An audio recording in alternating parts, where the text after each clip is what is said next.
If you work in quality control at a candy factory, you know strict safety regulations come with the job.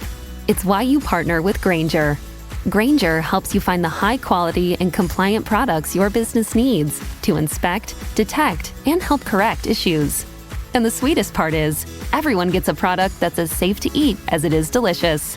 Call 1-800-GRAINGER, click Grainger.com, or just stop by. Grainger, for the ones who get it done.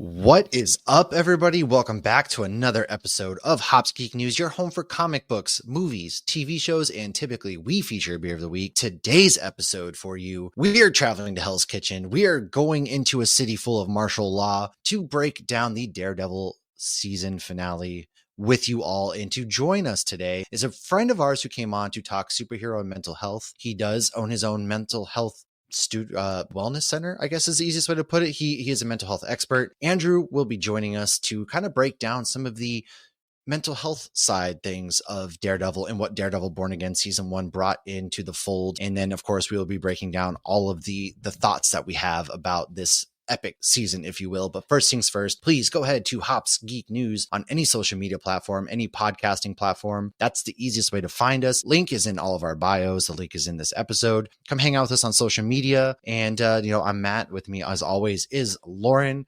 So Lauren, we haven't actually recorded in a couple weeks now. So how are you doing over there? And you're muted before you even start talking. I'm fabulous. How are you? Great. I'm fresh off the Disney Magic boat. That's why we recorded ahead of time. I am. Andor's getting ready to come out. So go listen to our episodes last week of Andor. You know, we always like to typically start off with what we've been reading or watching, things that we've messed up on, some news, and then our main topic. But yeah, I was on the Disney Magic, which went to Lighthouse Cay, and then it went to Nassau, Bahamas, and then we spent a day at sea, came back. That was probably the most relaxed I will ever be until the next cruise that we have. But even then, it was great because I had no kids. And we won $120 in bingo. We're back-to-back bingo champs. Didn't Carrie? I was going to say she won bingo on the last cruise. She did, and I was one number away from the $10,000 prize, and I didn't get it, which is tough. I would have paid for my Disney Destiny cruise right off the bat. Yeah, you get your refund. Yeah, wow, that's amazing. That's coming out. But no, we actually, something we did do, you might have known last summer, I won, no big deal, the Marvel Superfan. Well, I'm also back-to-back champs in that. However, the story is funny on this one because I rushed Carrie. I said, we gotta go. So I stressed her and rushed her to get to this. Nobody showed up to the Marvel Superfan thing. So did they still ask you questions? He asked. He was like, well, and I talked to him. I was like, yeah, I won this last time. So I was really excited. He goes, well, it's the same questions as last time. Oh, Justin Hammer. I know Justin Hammer now. I've good to know. Farted on his name. They don't change their questions. Oh, see, I want to win fair. Okay, but I actually played that the year before on the fantasy, and they were different questions because I distinctly remember one of the questions was which Avenger left first. So and in my head, I'm like the comic or the movie, but the answer was Hulk. So they must change it like once every few years or something. Maybe they do. And then, I just because those were definitely over different as questions. event coordinator, I'm changing it up a bunch. But we won by default, which sucked, because he gave Carrie one. We even got to pick out our winning thing. So instead of the cruise ship, we picked Mickey and Minnie since we didn't have any of those ones yet. So it was really cool getting those. But I did get a chance. They did a raffle for March Madness for a JBL speaker, and they were like, who wants to pull it? And we were in the O'Gill's pub, and they said, show us your best Irish dance. So I got up and did an Irish dance. I was the only person who did it. However, for doing that, she brought me over a medal that said winner. And so technically I did win a medal. I got 2. So you won 2 things where you were the only contestant. Yes. But at least I put in effort on my Irish jig. Okay. Yeah, but that definitely earns points. Listen, people heard about having a podcast. Funny enough, there is a guy who did karaoke. He was singing All the Small Things and Bowling for Soup, and we were singing along. Well, he found my TikTok video, apparently, of my review of Magic. He started following my TikTok and he was like, oh, I was on that ship. And I was like, oh, what was your favorite part? And he said karaoke. And I was like, wait a second. Were you at this one? He goes, yeah, I was the person who sang these 2 songs. How random. So this guy randomly found us. It was really kind of cool because we thought we were going to be sitting alone at dinner. And so when we weren't initially, it was one of those like, oh, we're with strangers. Oh, yeah. That's when you're just 2 people, they usually sit you with other people. But it was cool because there was a couple from San Francisco, there was a couple from Dallas, and then a couple on their honeymoon from Sao Paulo, which got me excited because we just talked about Warden. And that place in Sao Paulo. And so I kind of talked about Sao Paulo with them, which is really cool. So shout out to them. It was a really good time, though. I can't wait for the Destiny. We booked our placeholder, of course. So we still have ours from last year. But speaking of boats, on our what we messed up on, I messed up big time. I cannot believe I messed up on this. And it's been 2 weeks. I didn't mess up because I was right. No, you were 100% right. And I was 100% wrong. We were trying to figure out what show it was that we were all watching the finale on the cruise ship this past summer. And you're like, it was The Boys. And I'm like, no, it wasn't The Boys. Because I was thinking The Boys was a year and a half ago. These seasons, like I kept thinking of Jensen's ass. And I was like, oh my God. it's been a long time since I saw Jensen's ass. That's not true. I Google it all the time. I'm sure you wake up every morning and that's your screensaver to wake up. Could you imagine? I could imagine. But so yeah, it was The Boys. And what's funny is once that like clicked in my head, as soon as I Googled it and got off, I even told Matt, I'm like, hit record again, put us back on. But it was too late. I don't forget betrayal. Is I remember laying in the bed now and watching it on my phone with Josh and I sharing headphones with I don't know if the kids were in the room or not, but obviously they're not allowed to watch or hear it. And then having that Jensen scene at the very end and me hitting him and being like, do you know who that is? He's like, no, who is that? I'm like, seriously? And I didn't get to watch it, but I knew the thing because we talked about it at dinner. I was like, I already know who shows up. And I said, thank you for not spoiling it for me. Exactly. I can't believe that. See, and that's why I was like, wow, we were supposed to watch it. I saved this spoiler for you and you watched it without me. So funny enough, that's how I watched the Daredevil finale. Was I got Wi-Fi at this really cool brewery called Riptide, and I downloaded it and went back to the boat because it was raining and we didn't care to be in Nassau too much. But shout out to Riptide, great brewery, by the way. If you're in Nassau, that's the one you should heard of. That's the one you got to go to, man. It is dope. But I was watching Daredevil on my phone, the finale, and Carrie fell asleep. So that was just gotta do what you gotta do. Oh, the familiar places. On my phone at Daredevil when we were at that Universal hotel. Yeah, I was like, I can't wait. Right, I couldn't wait. I couldn't. Well, it wasn't the finale. Actually, I lied. It was episode 8 where it was the Matt penultimate got shot. episode. Yes, so it wasn't the finale. That was a good one. But we're not going to get too much into that. No. We'll go into what we've been reading or watching. So my Nerd Initiative comic book reviews for this week and what I definitely think you got to be watching. So Absolute Flash, Jeff Lemire, Nick Robles, they are doing some really good things. They're making me a Wally West fan. You know, I'm more of a Barry Allen guy, but this Absolute Flash run is great. And there's a really funny sequence at the end featuring a monkey or gorilla, but he's not how you would think he normally looks. Which got a really good. It is. Oh. But the way they have him looking got a really good chuckle out of me. So go read that. Red Coat issue 11 is the Northerner is here and he shows up dual wielding 9mm. And that was dope because he shows up in the middle of the Civil War, dual wielding pistols. And I was like, I just picture Sam Jackson right now.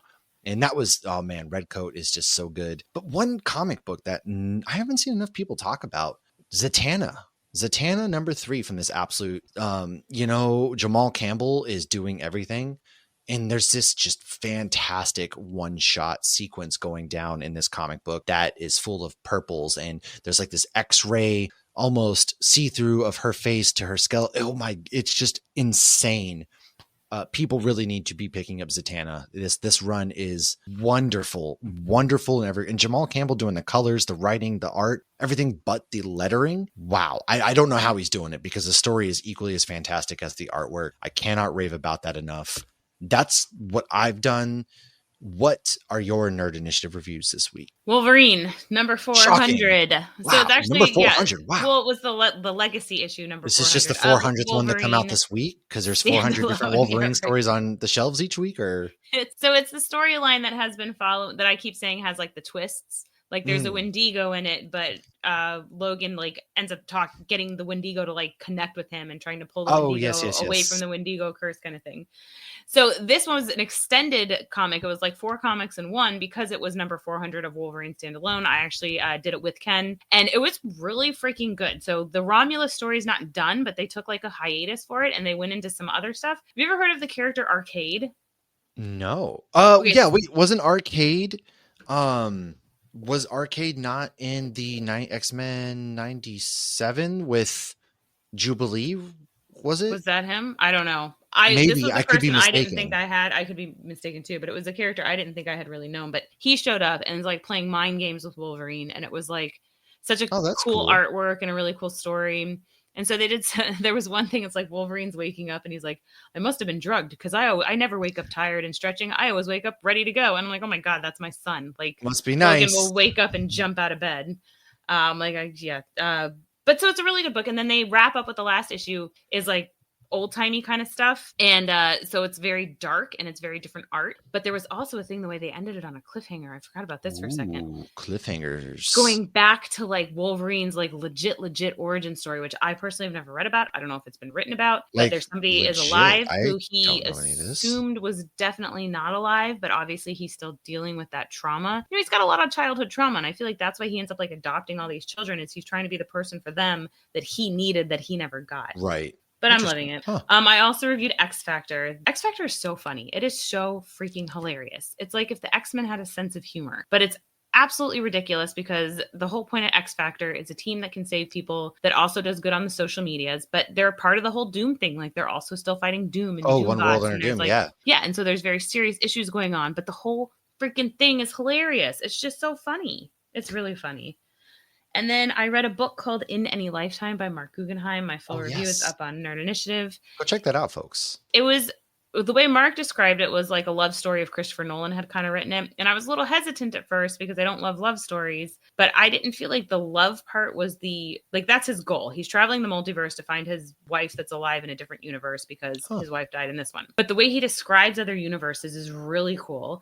There's way more obstacles than just finding this woman alive in a world that he's also not there to, so he can step in. Mm-hmm. And so he's got people chasing him. He's got other things going on. He's got to figure out how to navigate these different worlds. Like one of them was like a little twist that happened to happen during World War II. And now the whole world's different. So it's very, very interesting. It was a really good book. I do recommend it. I very much so was, sucked in. There's some books that have lulls.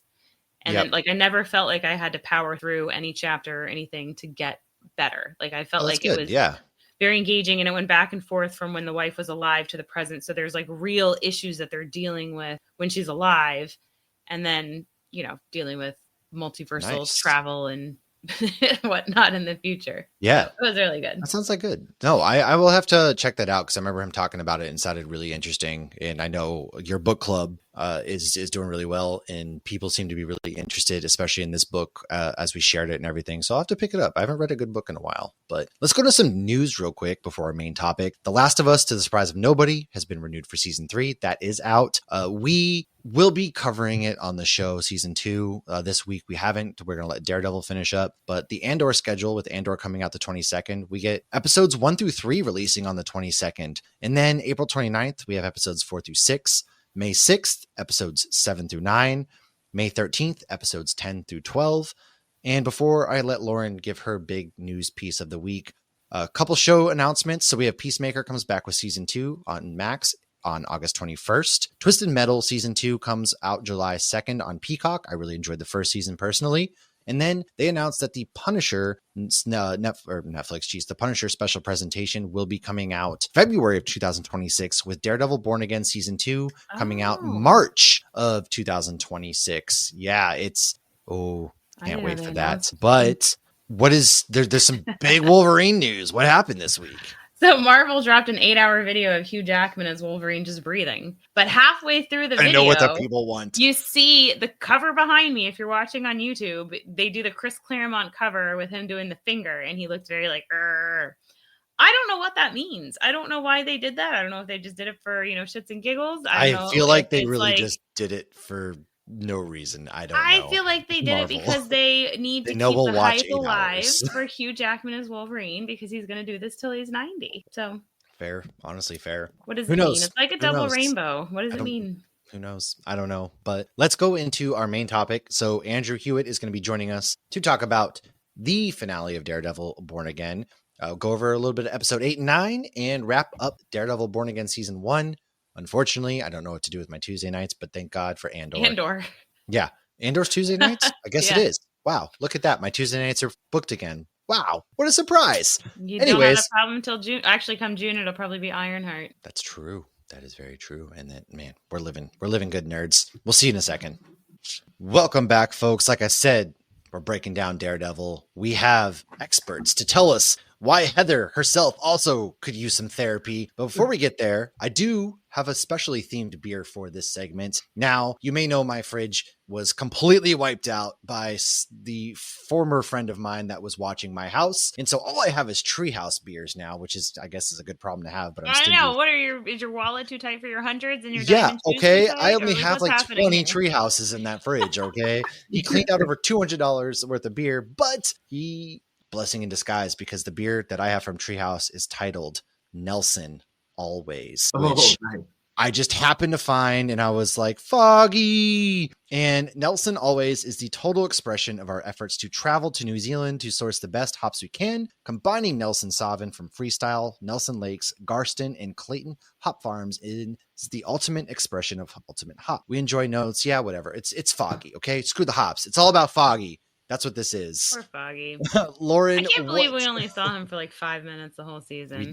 We did. He was there briefly, but what are you drinking over there? So I have not popped open the beer I intend on drinking for Daredevil. I am still sipping on my yacht money. We don't care about yacht money side work. Damn it. Yacht money. Yes, we do. It's yacht music season, so yacht money. That's true. My favorite local beer. Josh stocked up while I was out of town. So the guy that I am friends with owns the brewery in Mass. He will be at Sideward this weekend. So I might be at Sideward this weekend. If you're there this weekend, let me know. I go as many weekends as I can. I go weekdays sometimes. The other day I had a hankering for boiled peanuts. I need to go to Sideward. Okay, it must be nice. Anyways, I love Sideward. Andrew, my friend, it's been a while. Lots has happened. You've been over here working on your Marvel diet, man. You're looking. You opened up your wellness center. You looking real good. How have things been for you? Absolutely never better in my entire life. Our little practice here in Newport Richey, Florida has expanded from just me to 4 other psych providers and 3 therapists, office staff, transmagnetic stimulation treatments, red light therapy treatment. We're opening an office in Boca Raton on June 1st, all because someone said to me, I can't do this. And I was like, oh, okay.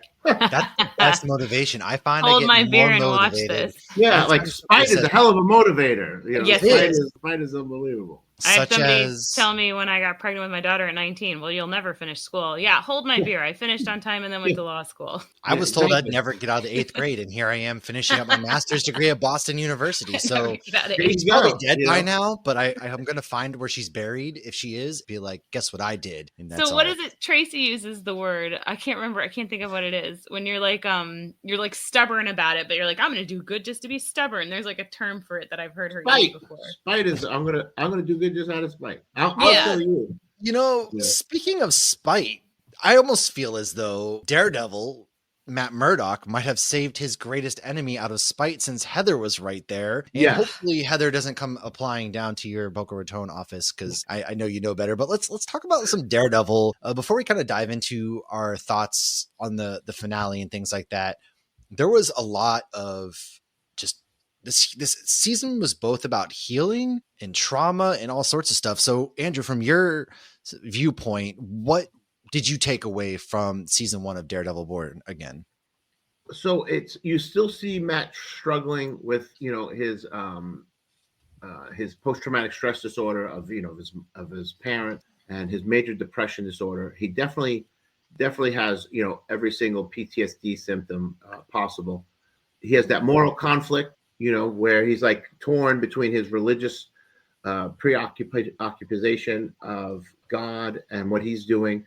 He still struggled with the fact that people shouldn't be he still believes in the system, and he has every reason to not believe in the system, and I think that was Frank was really trying to show him that, like, you're holding on to something and you shouldn't, and at the same time you're holding on to this guilt. That episode with Frank in the fallout shelter, where Frank's like, say his name, you won't even say his name, and it was like, it was powerful, because it's like, that's a big part of healing, for I'll just say the story. For me personally, I lost someone who was very important to me like 6 or 7 years ago. When I hear her name mentioned, I choke up, and it's because she meant so much to me. So him not, Matt, not him being Matt, pronouns, pal. When he's not able to say Foggy's name, it's because he knows what those feelings are going to invoke, hearing that name and saying that name. So he won't even say it. But at the same time, it's a huge disrespect to not say that name and not celebrate that person. And I think Frank's gotten there. Like, I feel like, Frank knows what he needs, because he suffered the worst trauma anybody could ever imagine. But the system, I feel like he has to continue to believe in the system. Otherwise, he needs to find another job. And so I feel like, but you saw him struggle with that, though. He was like, "What are we doing?" Yes, he almost unravels there in episode 8. He gets to that breaking point. Every lawyer struggles with that, even when you're not doing criminal or anything. It's very hard to beat the system, or to follow the system, believe in the system. I just had lunch with a lawyer today, actually, and he was talking about. Was he blind? No, he's not blind. I checked. He's not blind, and he was like, "I know this client is absolutely wrong, but at the same time, it's like, well, it's $300 an hour, so what are you going to do?" And it's like, you can't, you still have to make a living, so your morals do get put into a little box, right. Well, and you still have to follow certain rules. You still have to function. You still want to provide for your family. You still want to put food on the table, so you have to listen to some BS, to get there. Very true. And so I believe it was episode 8 where Buck shows up and invites Heather, and Matt's going through it. And Heather basically was talking about how, Daredevil is a man-child. She saved herself. Daredevil's no different than basically Fisk and things like that. Blood was boiling. You saw it. But she's a licensed therapist. So what did you see going on with her? Was she more of just like deflecting, or what was going on? She was definitely deflecting. There was a little bit of Munchausen syndrome. She definitely felt sympathy for her captor, but at the same time, that's her patient. And, I had a patient that could only come into the office on Saturday, and I had to make sure that no females were around because he was a sex offender, and he came in with the deputies, in cuffs. And I still felt, the guy would leave like, I feel bad for that son of a bitch, Sorry, I don't mean. No, you're fine. Yeah, no. You're right. So it's like, I still feel sorry for this guy. Yeah. But at the same time, it's like, I know he's terrible. He has to come to my office on a Saturday in cuffs with a deputy, in tow, and because of who he is. But it's like, man, I still feel sorry for them. So you make that connection with your patients, right? Because you're there providing care for them. Mm-hmm. So you feel that empathy for their side, regardless of how bad their side of the story is. But then you go home and you're like, screw them. Like, right. So you buy, and at some point though, you lose track of that, and then you buy into their BS. Mm-hmm. And Wilton Fisk, and just like any other villain, he's super charismatic, and he pulls you in. You see everyone around them gets pulled in just about in his administration. Those type of people, they become masters at pulling people in. They're con artists, and Well, and I think he was becoming almost too much of a character we could sympathize with, because that was why I felt that they then had him do what he did, where he ripped the face off and he put the hit on Matt. It was like we had to be reminded of how evil that he's the villain, because for too much of the 8 episodes or 9 episodes, it was like, oh, he's trying to do good, but deep down he's really not. You knew at some point, maybe because it was too much of reality reflecting into it, but you knew at some point it's going to come up of what his agenda is, even if you didn't already know that he had an agenda. But I do wonder how much, because I was, Vanessa's the main villain in this. She hired Bullseye to kill Foggy. And so I'm still not certain that she wasn't the one who wanted Bullseye to kill Fisk, and then she changed her mind. Yeah, I think she was. Yeah. Okay. I was going to ask you guys, because that's what I thought was going on. And then you see Fisk and Vanessa have a moment, and I almost felt like she was turned off when Fisk was trying to be a good guy. That was a major turn off for her. She fell in love with him because he was this bad boy, so she likes the bad boy, and she wants to be part of the business, and she also wants to be on the same page. And I feel like Fisk's shift wasn't just because he went back to just fell off the wagon. I think he did it for her. I think he loves opportunities arise. But I think he really did it for Vanessa. Oh, no, I think it's the opposite. I think his mistake was that he didn't tell her what his plan was all along. He only alluded to it. It was like, just wait. But I feel that his whole agenda all along was, I want that port project approved because of its legal significance. I know about it, and I want to fully exploit it too. Because he did the same thing in Midtown in Hell's Kitchen after the it was at the project season 1 where he started building up the city again. That was all property that he owned, and he was getting funds from the government to build up his own properties that he was buying illegally. But this was the same premise. He just moved it from Midtown to Red Hook because it's an international port and it's not subject to federal laws. Right. So he's like, no, we want this.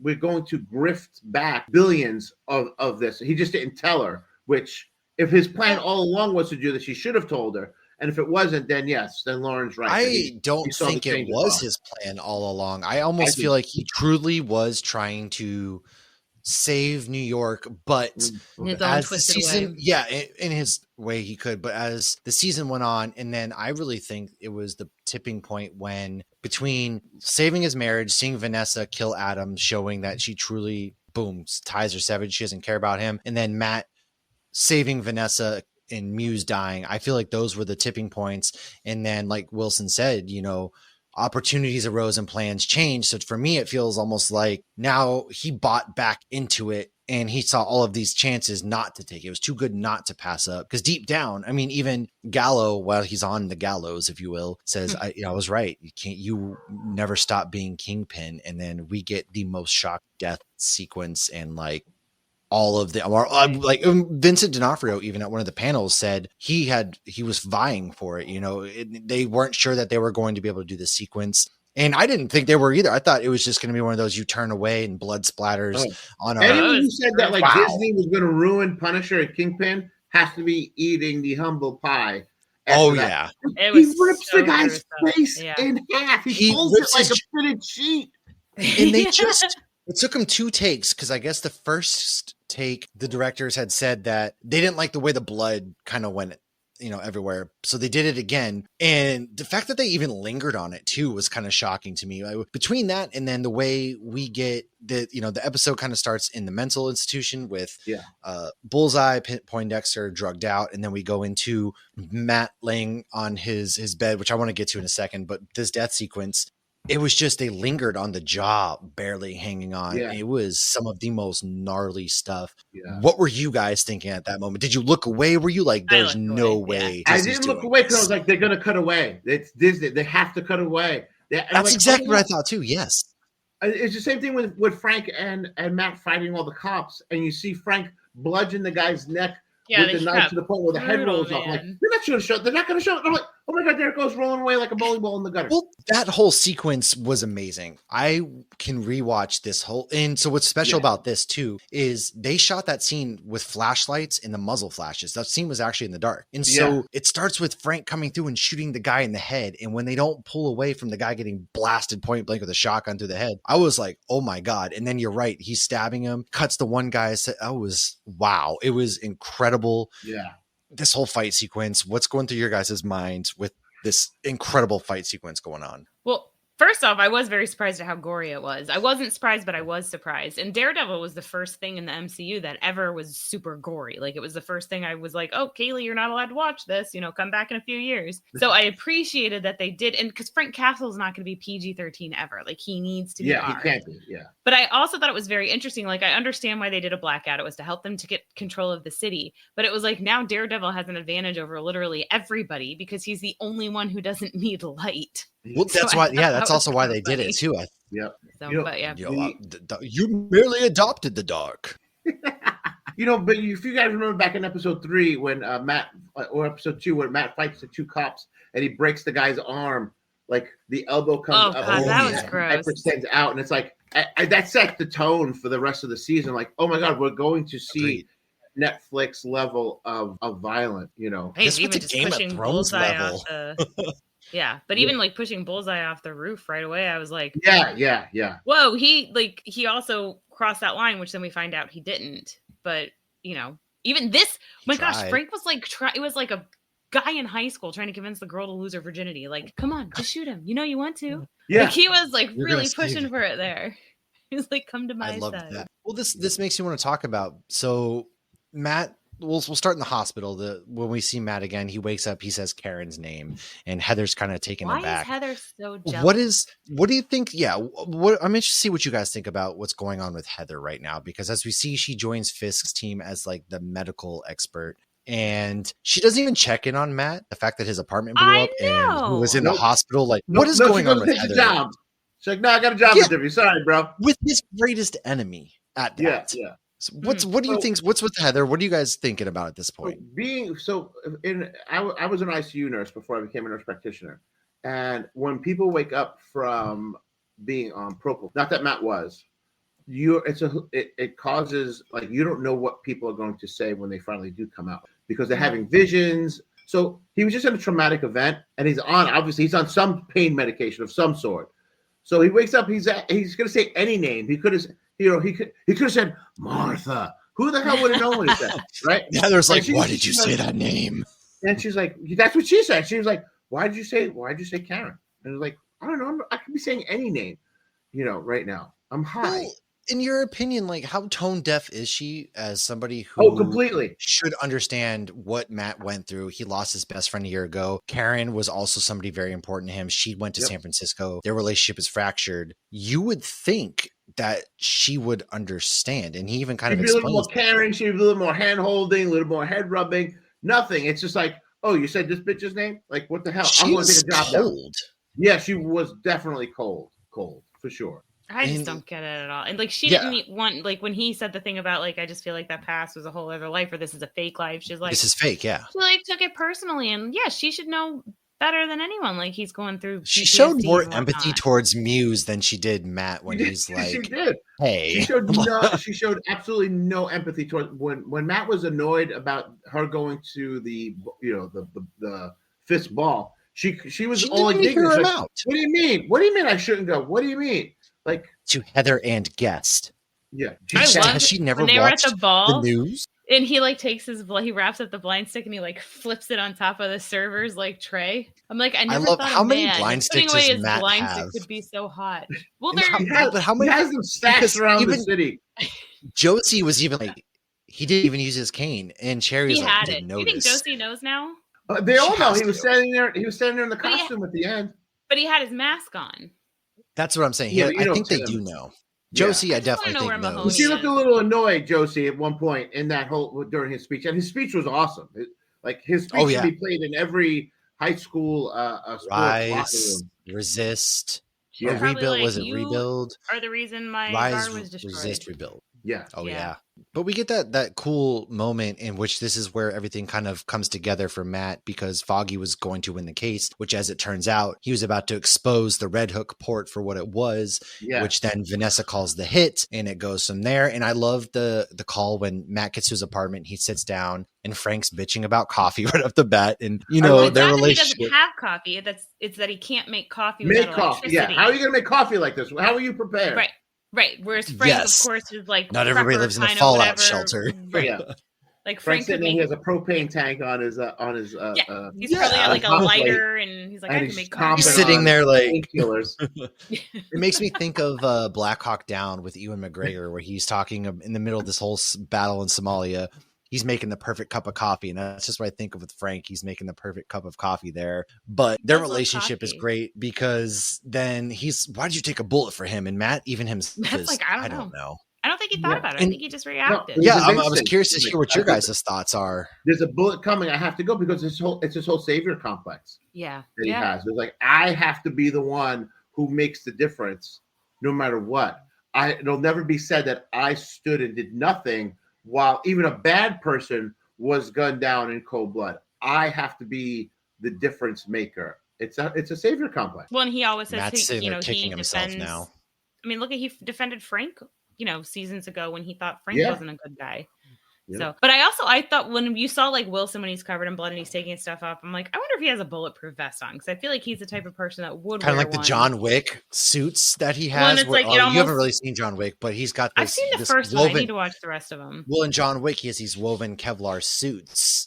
I think they established that in season 1 on the Netflix series that he had. Yeah, that's right. Melvin was making those, right? Yeah, Melvin was making those. Oh, yeah. So maybe that's why I was thinking that. Yeah. So then it's almost Melvin. Like that's right. Then that's why he went and got. Do you think Fisk has Melvin making all these Punisher skull suits for his anti-vigilante task force? Probably. And those skulls look absolutely terrible. He fled with Betsy. Like, I don't know. Like, I was Daredevil just thinking, like, to leave. They did. Skulls pretty fast. Yeah, but those skulls look absolutely childlike and creative.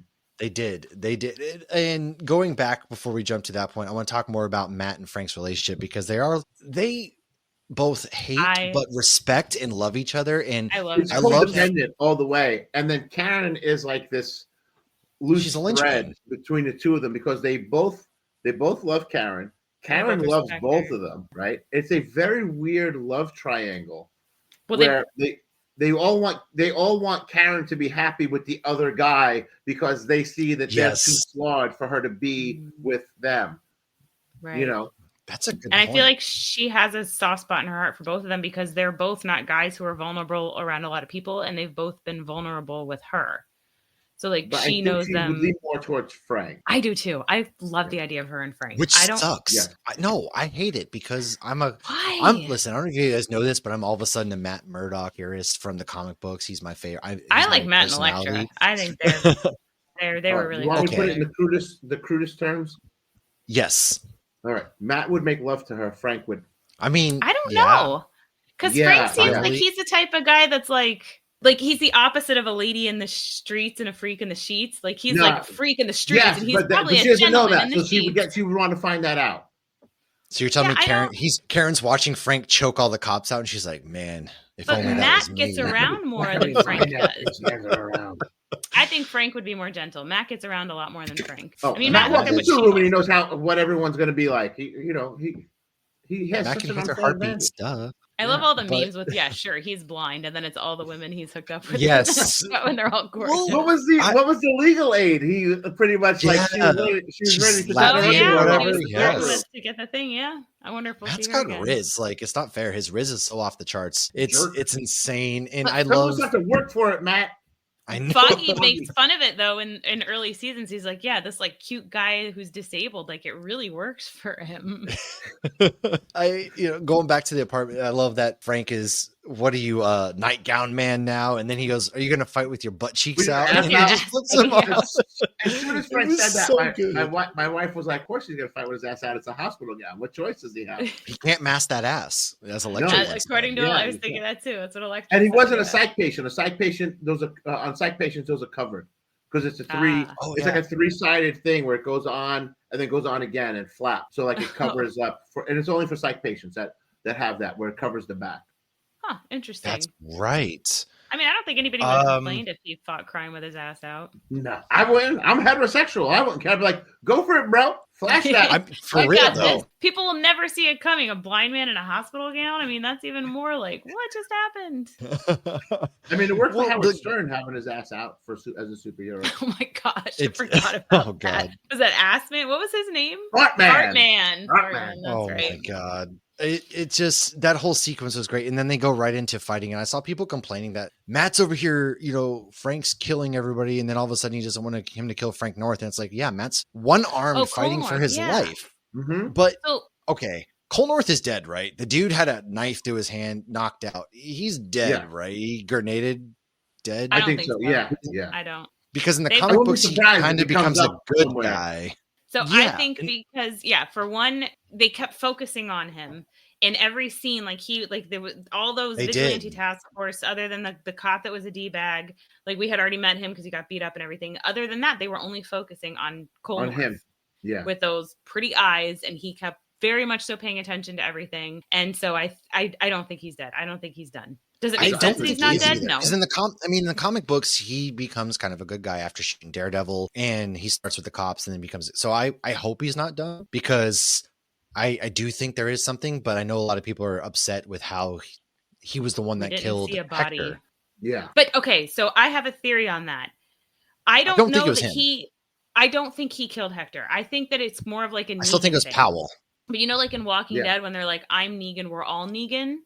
I think when he was like, is this bullet yours? I think it was that. Like, we're all. Yeah, I think it was their bullet. Yeah. Yes. I think they all have the Punisher bullet. Yeah, so I don't think agree he with that. literally pulled the trigger. And we don't know. I don't yet. think he I mean, killed. you might be right on who it was, but we don't know for like it hasn't been established who that was yet. I definitely think it was Powell. And then that's going to be such a satisfying sequence when Frank gets his hands on Powell. Finally, oh my god! Because I'm convinced he was the one who actually killed him. Because he, as we saw with the reporter when he put his hand in the frying, the fries, the grease, whatever you want to call it. Yeah.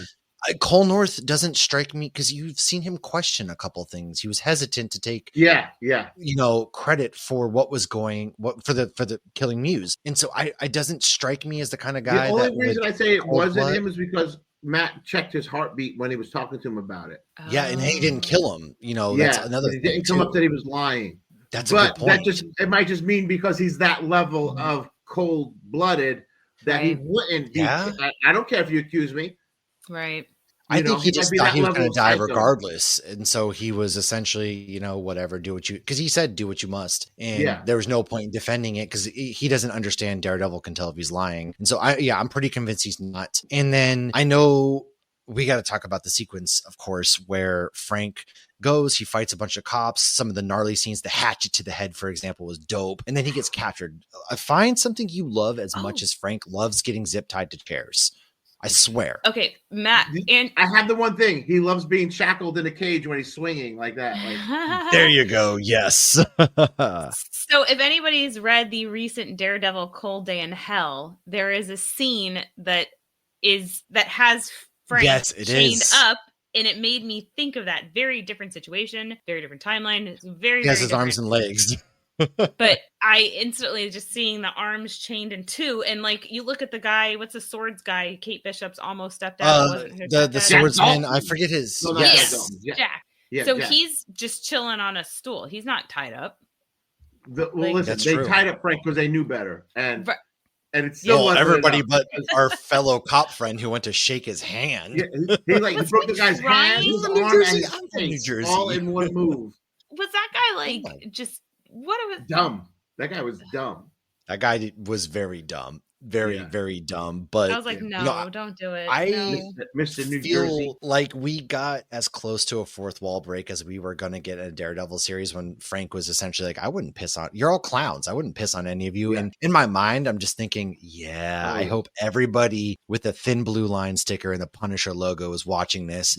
They will not understand. He called them fanboys like 3 times this season. And I'm like, he's right. And then so, my wife Jenny doesn't know a lot of the stuff. So then I'm telling her, I'm like, every cop thinks that they're Frank Castle. And, we know some Frank wouldn't piss on them if they were on fire. They have that as their screen name on Facebook, Frank Castle. And it's like, no, you're a dick. You're a dick. Like, you're not. Dude, Frank's not a dick. Yeah. Yeah, he would hate you for what you're doing. You're breaking the law, and he would hate that. Frank is like Dexter, but without. He is a serial killer. Wilson Fisk took a page out of Dexter on this one with his kill room, but he still wore a white suit, so whatever. But psychopath. Punisher's only killing bad people. Like if you watch the Punisher series in season 2, he was heartbroken and wanted to go to jail because he thought he had killed these innocent women when it turned out he hadn't. Exactly. It was the what's the guy with the messed up face? Scarface. Face wasn't that messed up. Scarface. Russo. No, Jigsaw. Yeah. Scarface was Al Pacino. Yeah. I don't think Pacino showed up. But so he was the one that actually killed the women, and he had made Frank think that he had. And Frank was super distraught. Mm-hmm. Like he only kills people who are super bad. It's like in True Lies. Have you ever killed anyone? Yeah, but they were all bad. And I think that's how, Frank True Lies was an awesome movie. I wanted a whole franchise of True Lies. It was an awesome movie. Jamie Lee Curtis. I love True Lies. Still gorgeous. Give me just. And they blew up the 7 Mile Bridge. Oh, such a good movie. Arnold Schwarzenegger, Tom Arnold, Jamie Lee Curtis. Come on, that movie was awesome. That movie was awesome. The Harrier jet doesn't get any better than that. First of all, okay, Arnold hopping in the Harrier jet. Come on, I could write an entire thesis on that alone. But Yeah, Arnold being that same character now and older, but in his 70s, would be even better because he'd be like, I'm retired from that life, but I'm also retired from my cover job, and I'm just planting, I'm gardening and pruning my bonsai trees, and yes. Here's Jamie Lee Curtis on her estrogen to level out her menopause, and she's still. I mean, we got a Freaky Friday too, so why can't we get a True Lies too? I'm just saying. Yeah. I want a whole franchise of True Lies. I want a series. Oh, and yeah, they could even take advantage of the fact that, like, oh, we're older. Yes, people don't think we can do what we can do because we're so old. They're still doing it. They both look great for. I mean, they're both in great shape. They do. Yeah. Very much so. And I need to go revisit that movie. Back to this. A lot of people are very. Oh wait, God, I love True Lies. But back to Karen and Matt show up to the shipyard and they said we need an army. Now a lot of people are upset. They didn't get Defenders. They didn't get all these cameos. But what people don't understand is everything happens so fast. You can't corral everybody right there. So what were your expectations? The only thing I would say is when he said we need an army, if she would have just said like, well, I made the calls and the power's down, the cell phones are down, like, you know what I mean? Like something to just address it where it's like, we need an army. Yeah, I made those calls, I tried Jessica, but I can't get through. Yeah. Jessica, you just have to yell and she appears. Jessica! The subway's not running, so Luke Cage can't get down here. Something. There's always something. He's in Harlem. Harlem's far away from Hell's Kitchen. Okay. It really is. Don't realize.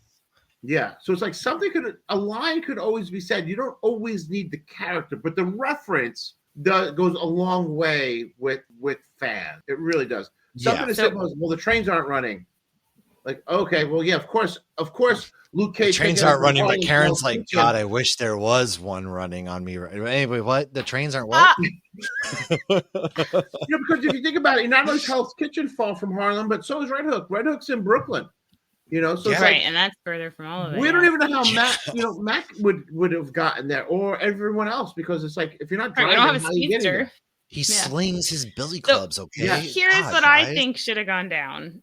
At no point in this whole show this season, Daredevil Born Again, was anything about She-Hulk mentioned or anything that happened in She-Hulk. It was all just ignored. So what Matt should have said was, we need an army. Actually, we don't need an army because we have a She-Hulk. Because Matt met Hulk and She-Hulk. I know, and if I don't get a scene of She-Hulk twerking over dead cops, you know what? The whole movie is just. Oh my God! Let me tell you, I literally met Hulk. I like She-Hulk too. I didn't like the wedding episode, but other than that, I thought it was great.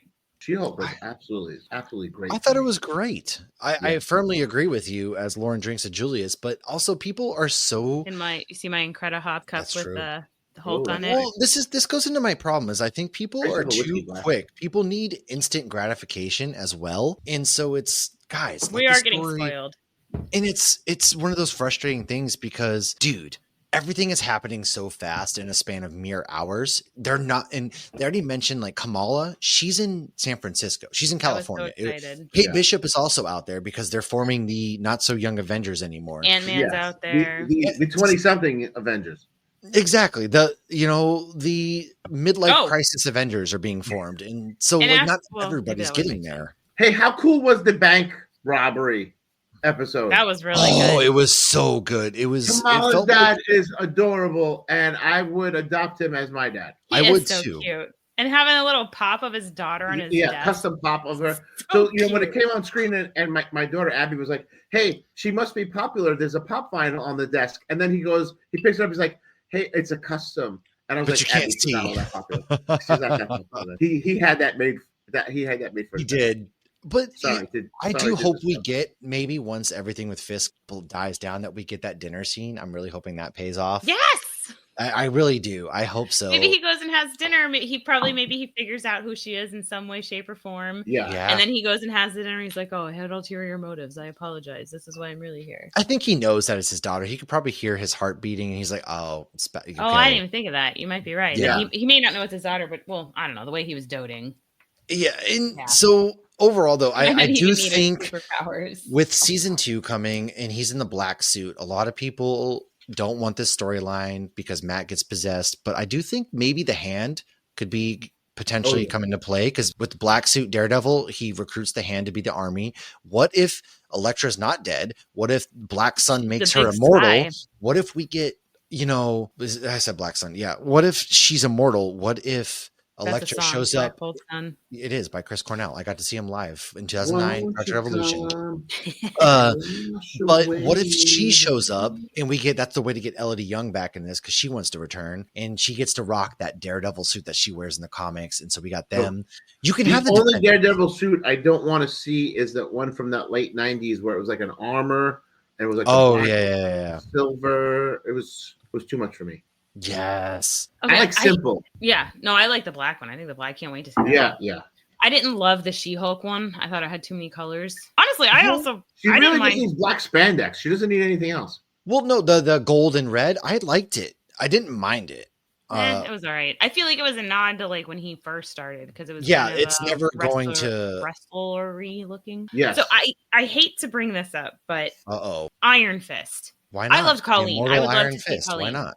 I have not watched that show more than once, and last time I saw it was right after it came out. But at the very end, Danny and what was the guy that was like a D-bag at the beginning and then actually turned out to not be so bad? I can't even tell you. Him and his sister or whatever grew up with Danny. Colleen was the girl that was like badass, and she was also in Defenders. Remember, she actually got offered a role in Shang-Chi, and she turned it down because she didn't want to retire Colleen in case Colleen ever came back. And I was like, oh, that's actually really cool. But there was something going on at the end of season 2 with Iron Fist that like they set something up that it was like, oh, this show isn't sucking as much anymore. And Danny's not being unbearable as much anymore. And I wonder if any of that will ever be relevant to what's going on now or to building an army. Probably not. I hope so. I mean, they've all talked about wanting the Defenders back and things like that. So maybe, I don't know. Hopefully we'll see, because that's season 2. He's building an army. I think we're gonna get some Jessica Jones. Isn't it funny how some stuff gets better in season 2 and some stuff is not? Like, I love season 1 of Luke Cage. Season 2 of Luke Cage, I was like, season 2 wasn't very good at Luke Cage. And here's the thing though, is because the people who are doing all of season 2 were the guys who did episodes 8 and 9 of Daredevil. So imagine getting the full season that wasn't Frankenstein. I am so excited for that. What are your guys' predictions for what might happen in season 2? We will see that Foggy faked his death. I hope not. Oh no, because Bullseye doesn't miss, and I don't think Vanessa would do that. So I think it was more along the lines of he was prepared for that, and then took the opportunity to be like, "Hey, I'm going to dip out for a little bit and lay low." He's like wearing a bulletproof vest with a squirter. Yep. No, but Matt heard his heart stop, so he would have had to do some Romeo and Juliet stuff.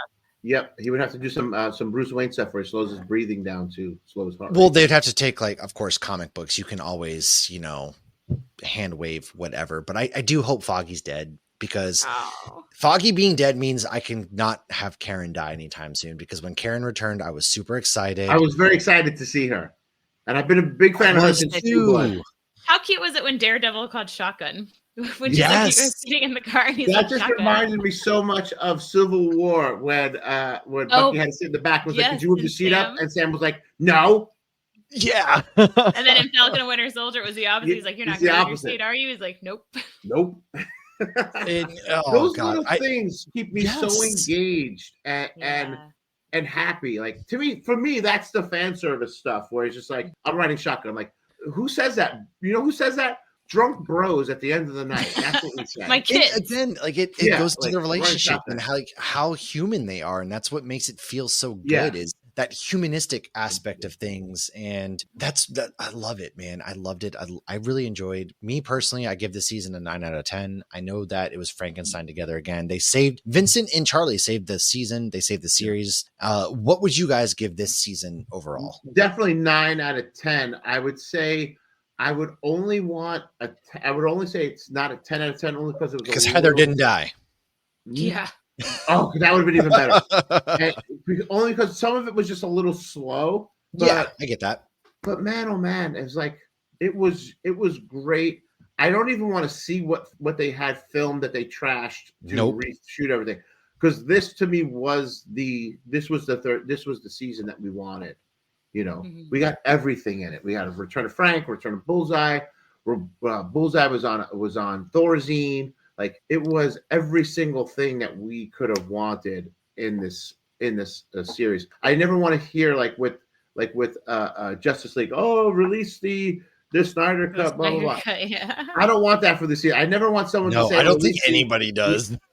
Release the other cut, because this was perfect. It was. And I know a lot of people are like, it's only building to season 2, blah blah blah, and it's like, well, yeah, I mean, this is, you're essentially complaining, like, what if this is basically them being like, well, what if How I Met Your Mother's only building to the mother reveal? What if they just showed the mom right away, which Victoria? It's everything guys. builds to what's next. That's story building. That's the whole point. Nothing. It's a comic book. It's not. There's no definitive end of a comic book. There's always something. There's always the next issue. Issue 100 is just setting up issue 101.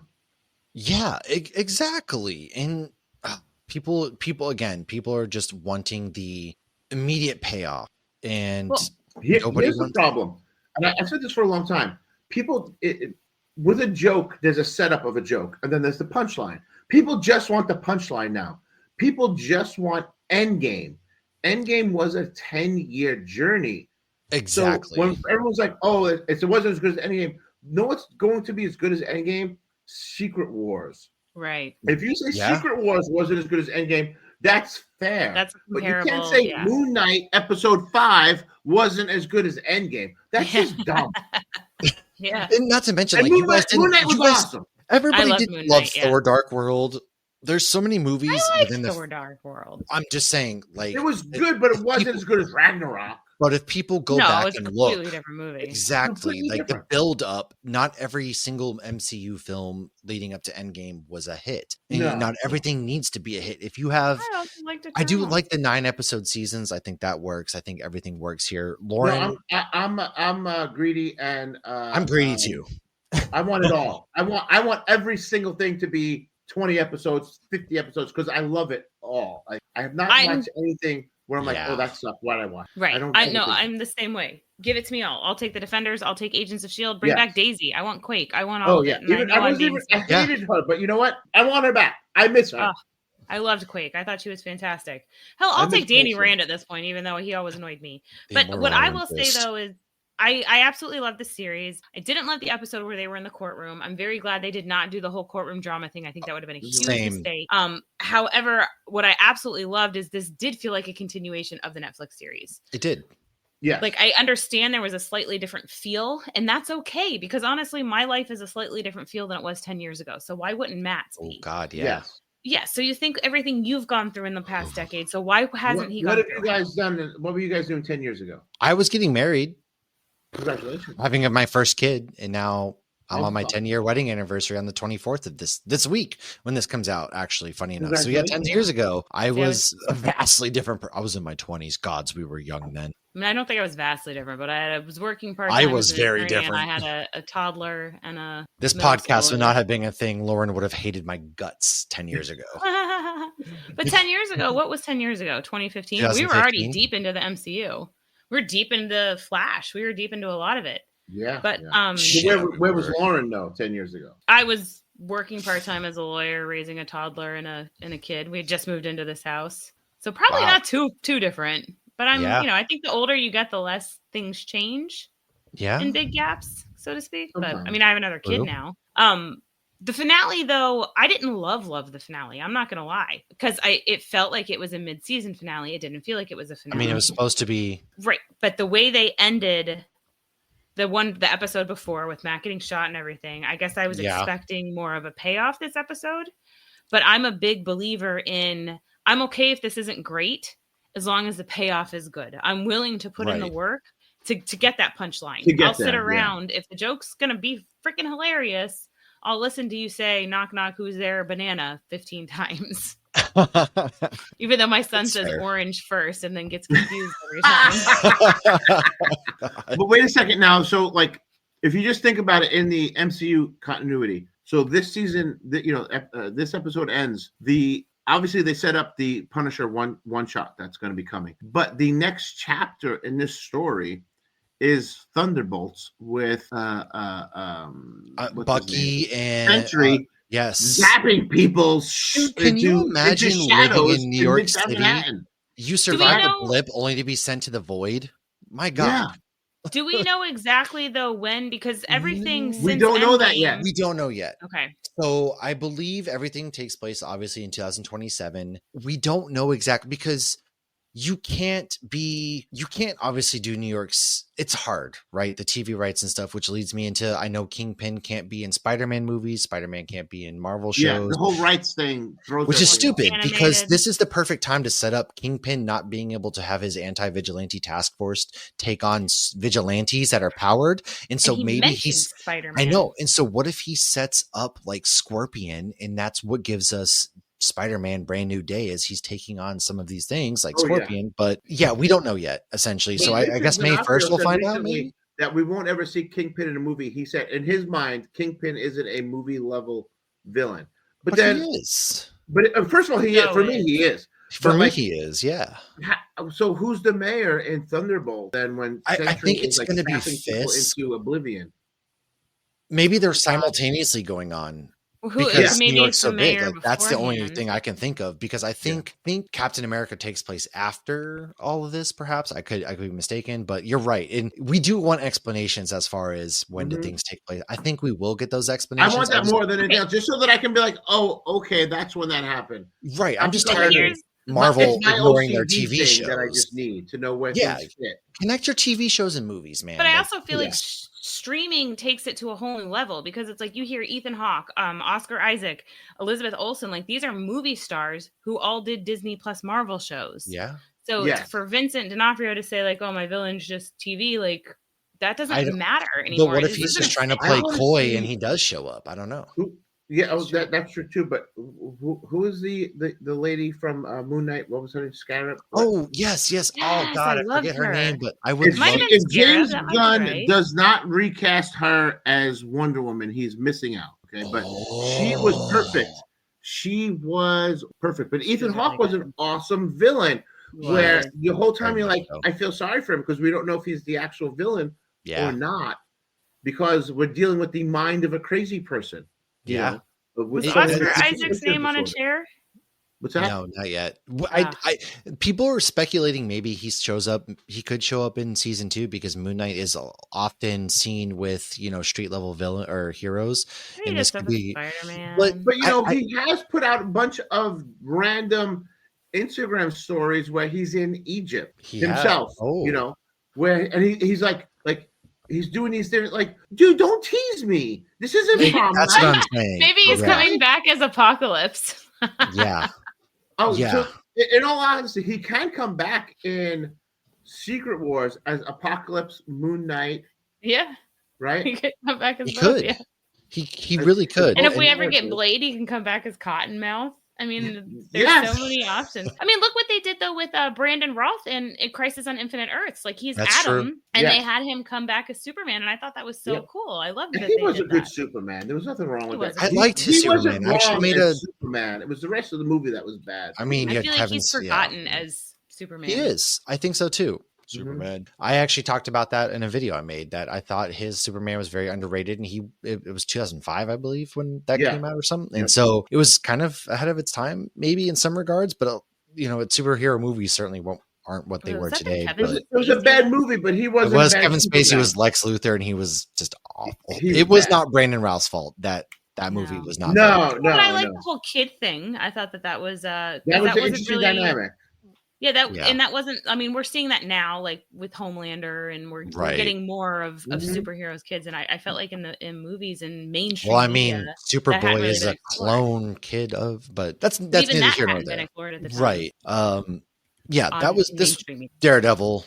We are going to be talking Superman though, Lauren. Avocados. The avocado outlaws. I thought Matt and Karen were going to. I need some Matt and Karen romance. No, Karen and Frank. I'm going to do a poll. We should.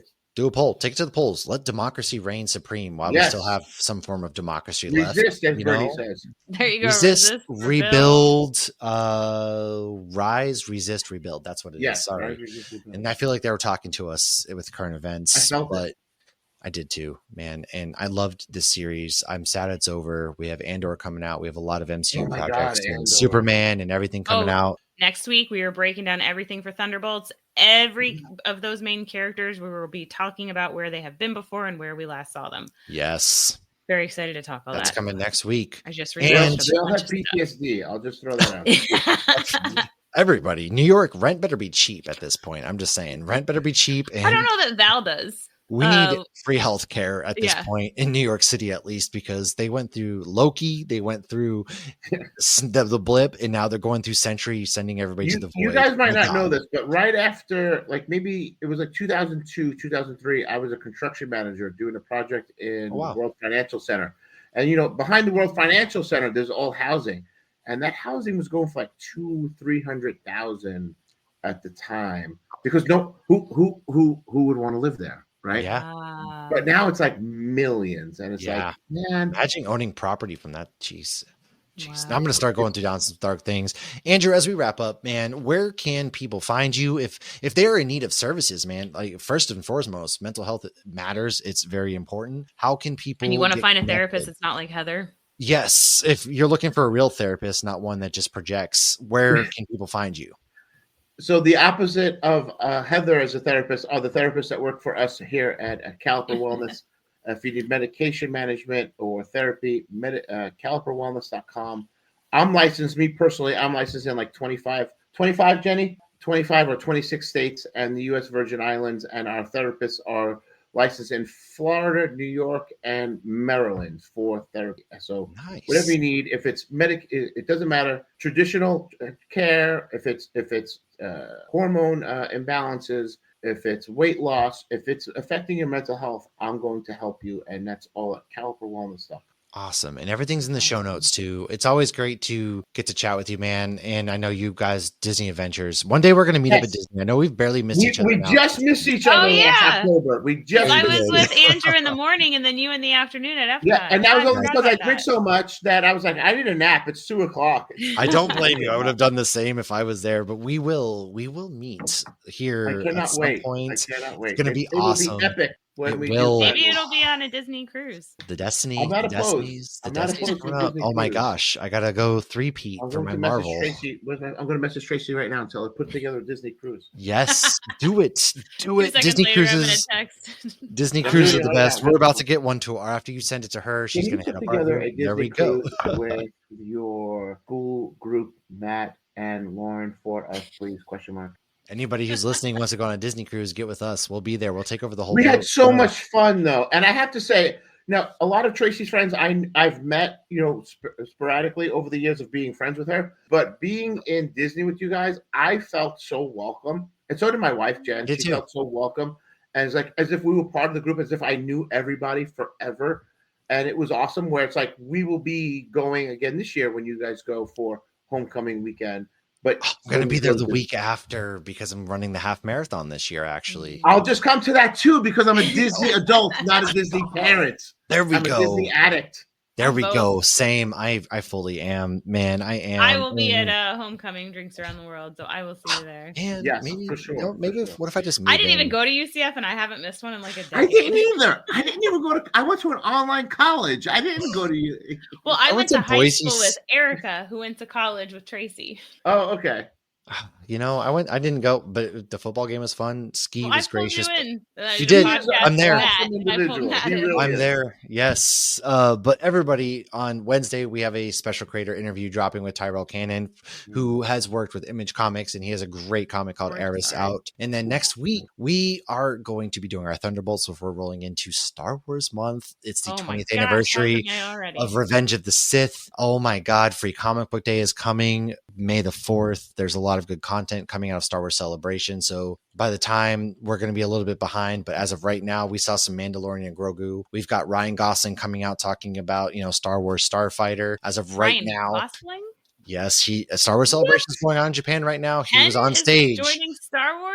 He has been in talks. He is there. He's doing Star Wars Starfighter, and we'll see if that movie actually does come out. Hopefully it does. And God. Lots of stuff coming. Make sure you like, subscribe, share, follow. And if anybody does need help, the suicide hotline is 988, but you can also reach out to, your local mental health professionals, or if you are in Florida, please, by all means, get with Caliper Wellness and Andrew and his team. They will make sure you get the best care they can possibly give you. And man, can't wait till Daredevil season 2.